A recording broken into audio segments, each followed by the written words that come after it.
PLO Lumumba here at Kibenda Tea Estate in Kiambu County in the Republic of Kenya.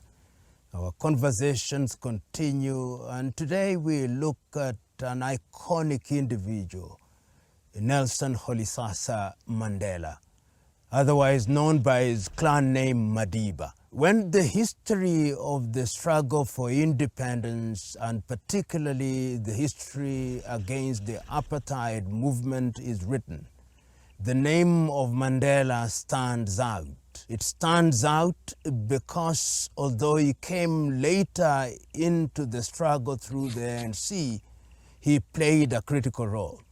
It is important to remind ourselves that the ANC, or the African National Congress, was created in 1912, one of the oldest freedom-fighting movements in Africa, with greats such as Pixley Kaisa Kaseme and, of course, Albert Lutuli. Mandela came in later, and he says himself that the individual who encouraged him to join the struggle was Walter Sisulu.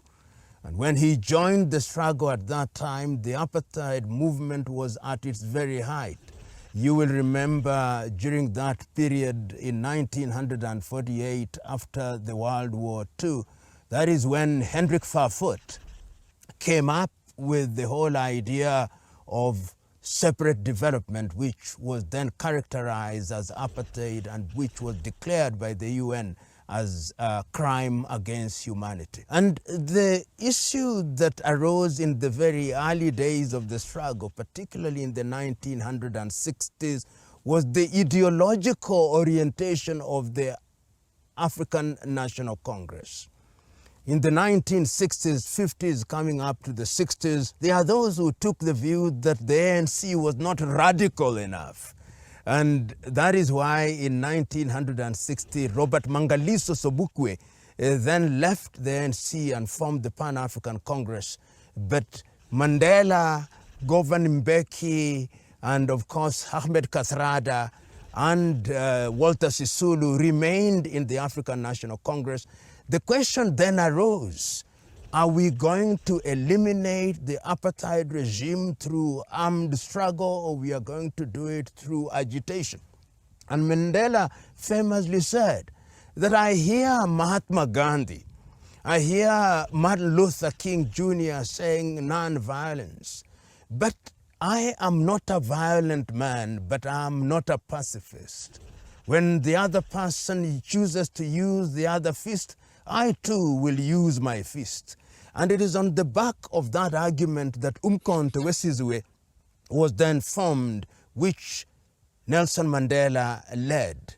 Umkhonto Wesizwe meaning the spear of the nation, which became the armed wing of the African National Congress. And Mandela's legacy begins to emerge in a very unique way at that particular time, when he leads Umkhonto Wesizwe and they begin to attack apartheid installations within the country that we know as South Africa.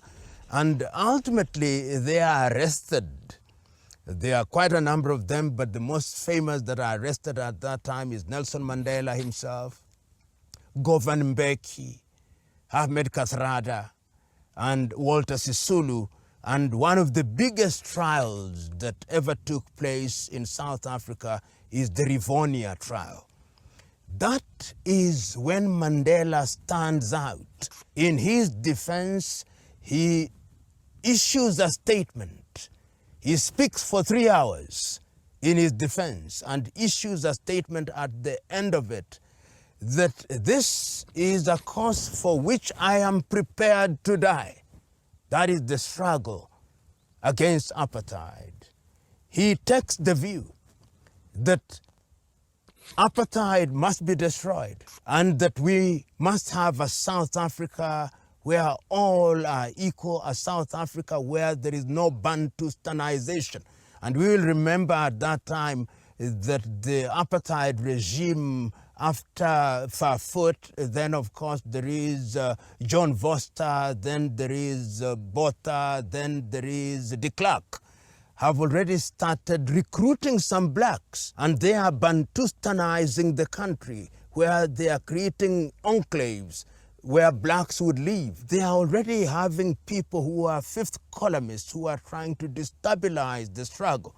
And it is in this regard, therefore, that Mandela is speaking and saying, we want to create a South Africa where we'll enjoy our minerals, a South Africa where we'll be equal, a South Africa where everybody's vote is going to have meaning. At the Rivonia trial, history now tells us that the British were very involved. And in fact, there are elements within the British government who took the view that all the Rivonia individuals who are being tried should be executed. But sense prevails, and it is declared that they will serve for life. That is how they are then taken to Robben Island. And when one visits Robben Island, you'll see the kind of punishment that they went through, particularly during the early days. And Mandela's legacy remains because he becomes iconic as the single person who is ensuring that the apartheid regime is kept on check. But his presence in jail also makes him a focal point. A focal point in the sense that while they have Governor Mbeki, they have Sisulu in jail, they have Ahmed Kathrada, and of course Mandela himself, but they are outside. They are also individuals who are maintaining their legacy.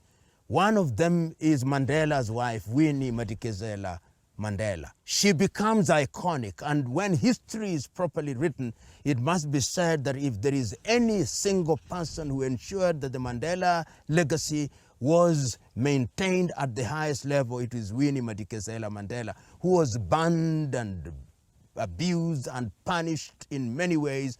And you only have to read A Long Walk to Freedom by Mandela himself to appreciate the role that Winnie Madikizela Mandela played. Of course, there are also others. Governor Mbeki, who is the father of Thabo Mbeki.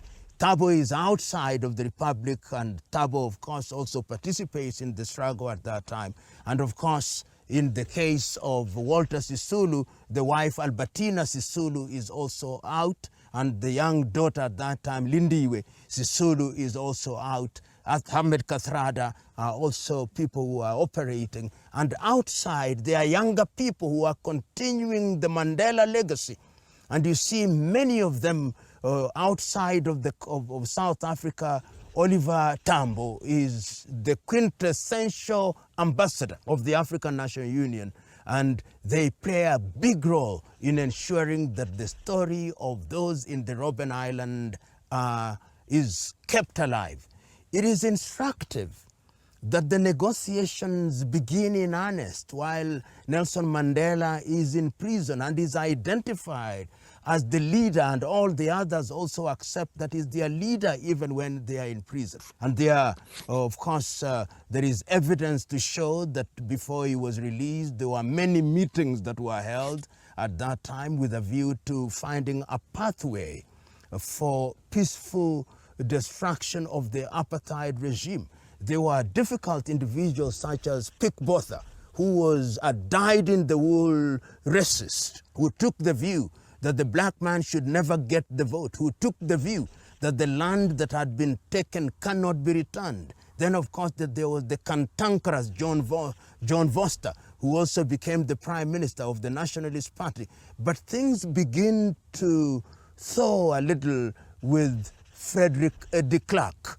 And that is where you now begin to see the Mandela effect. People don't talk about it as frequently as they should. The Mandela effect outside of the arena, he's in prison and he's already choreographing how all this is going to happen. He is ensuring that Thabo is doing his diplomacy. Thabo is with Gaddafi. Thabo is with Castro. Thabo is with leading thinkers such as Nyerere. Thabo is with Kaunda. Thabo is with Nkrumah. Thabo is talking to all these fellows. Thabo is with Mugabe, keeping the movement alive and ensuring that people are trained in Mkhonto wesizwe. There are also younger people who are following after Mandela, some of whom die, like Tiro Ngopotse, who dies in Botswana, and many others, Solomon Mahlangu, who also dies. And through the activity, you know that through the conversations of Nelson Mandela, that's how Nyerere then creates a school for the ANC, Solomon Mahlangu School, which was in Morogoro in Tanzania. So the negotiations go on, but Mandela is very measured, because the whites you are dealing with in South Africa are not your typical colonialists who you will tell to go to Britain, you will tell to go to France, you will tell to go to Portugal. They are saying, this is our land, we are going nowhere. How are you going to deal with them? Because they own almost 80% of the land. The Indians also own almost 10% of the land. The Africans only have a short hand.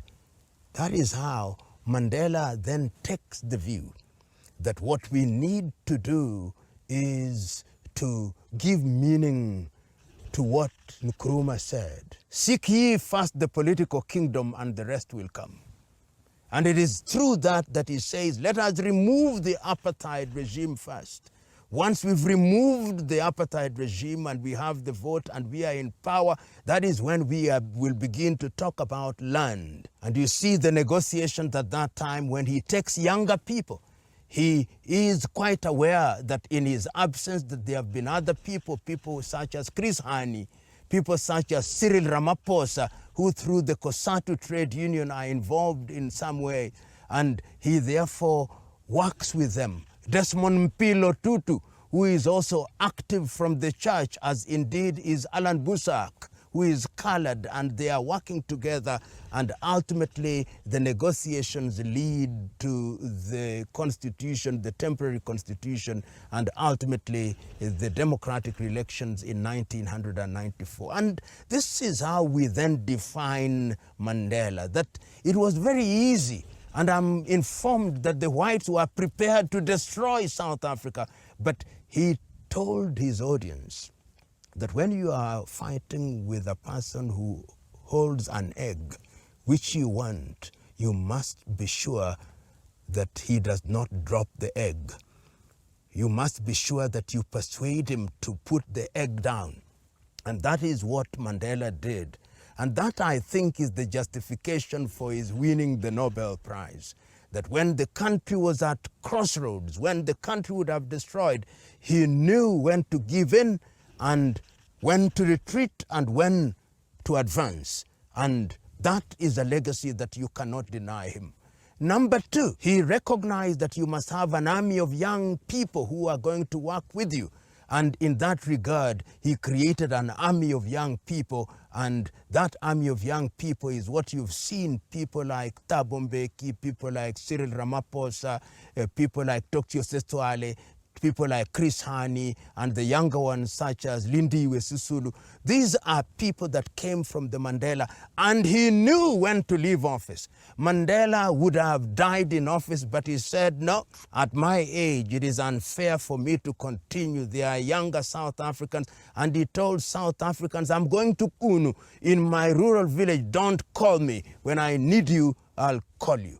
And the other thing, he knew his friends. He told the Americans, don't choose my friends for me. Where were you when we were fighting? Gaddafi was there for us. Where were you when we were fighting? Yasser Arafat was there for us. Where were you when we were fighting? Fidel Castro was there for us. Don't choose for our friends for us.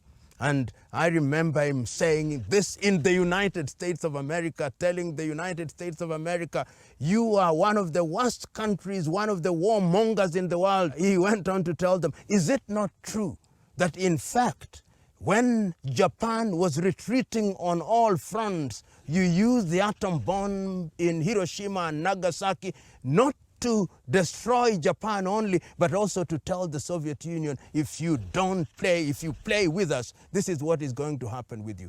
Courage. And he famously said, When I say one is courageous, I do not mean that he has no fear.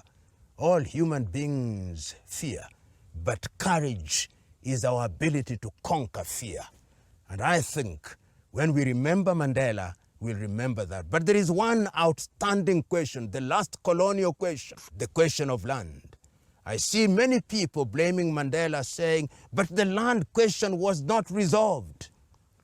Land question is work in progress. And I believe the younger generation of South Africans, the younger generation of freedom fighters, such as my friend Julius Selo Malema, these are the individuals that must now engage in that fight to ensure that the land question and the economic situation of South Africans, black South Africans, is restored. Mandela built the foundation.